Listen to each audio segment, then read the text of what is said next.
Hashtag emotional hook, inciting incident, Christmas morning. Wrapping paper everywhere. My sister beaming, holding 2 plane tickets to Europe. My parents applauding like she'd just won a Nobel Prize. Then came my turn. A small, flat package. I tore it open, expecting, at least, something thoughtful. Instead, a paperback. How to Grow Up, Lessons for the Perpetually Immature. Dad smirked. Mom added, "We thought it was time you stopped wasting money on silly dreams." My sister laughed so hard she nearly choked. I didn't. I just smiled, closed the book, and let the silence stretch. That was the moment I decided to take their advice.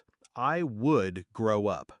Not in the way they meant, but in the way that would teach them what real maturity looks like. Hashtag backstory setup. The relationship. It hadn't always been this way. When we were kids, I adored my sister. I'd give her my toys, defend her on the playground, even sneak her snacks when she cried at night. I thought we were allies.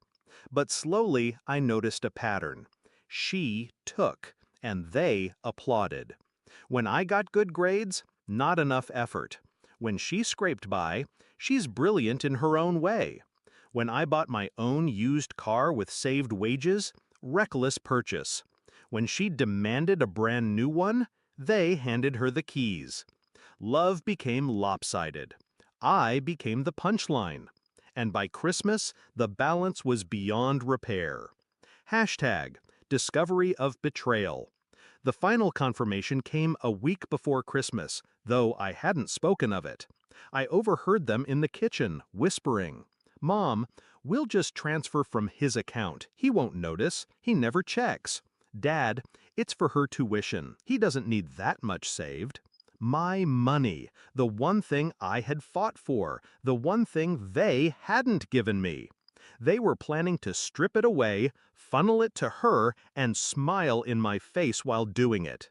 That was the night I decided not to react with anger, not with shouting, but with precision.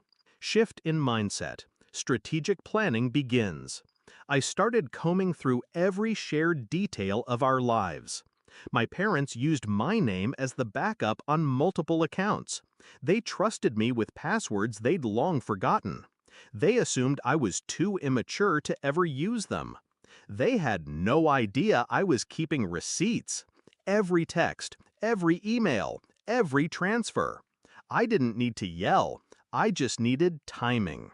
By Christmas morning, when they slid that insulting book across the table, I was already 10 steps ahead. Execution of the plan. That night, while the house was quiet, I moved. I froze the joint account they always tapped into. My savings transferred out into a separate entity under my name alone. I left the balance at just enough to look untouched, for now. Next, I checked my sister's university portal. I'd seen the tuition reminders in their inbox. I knew deadlines. With one click, I revoked the scheduled payment linked to the shared account. No money, no enrollment. Lastly, I drafted an email, polite, professional, informing the university of family funding complications and instructing that all financial responsibility for my sister be redirected to my parents directly. Everything routed back to them. No buffer, no excuses. And me? I sat back, book in hand, and waited. Climax and confrontation. Morning came with the sound of my phone buzzing, Mom's name flashing. I let it ring once, twice. Then I answered. Her voice was shrill, frantic. Why didn't the tuition payment go through? They withdrew her enrollment. Do you have any idea what you've done? I calmly turned a page in the book they'd given me. How to Grow Up. I took your advice, I said. I grow up. I stopped letting you treat me like a backup plan. Silence.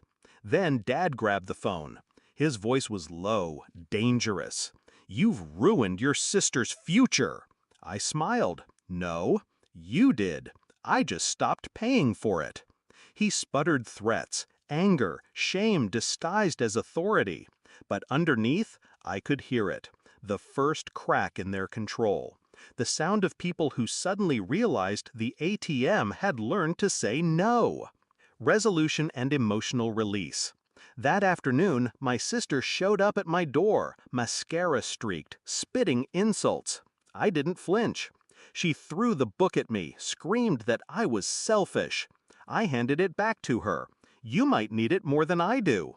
For the first time in my life, I didn't feel like the forgotten child. I felt steady, untouchable. My parents wanted me to grow up, so I did, just not in the way they expected. Because growing up isn't about bowing your head and taking humiliation.